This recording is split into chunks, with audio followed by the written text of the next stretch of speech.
What's up, YouTube? Welcome back. Remember what I said every day I could do this? And I mean that is check people's cars out. The customer knows that there's other problems and they never say anything about it and they continue to drive the car.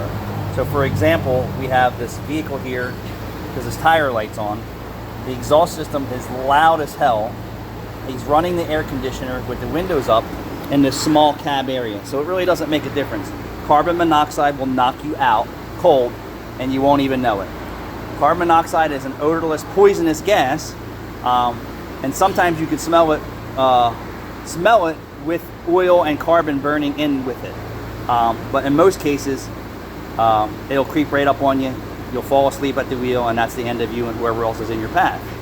So when Rachel started the car up in the parking lot, I heard the timing chain rattle in the exhaust, and then I noticed the windows up and the air conditioning on. That is a recipe for disaster. A recipe for disaster.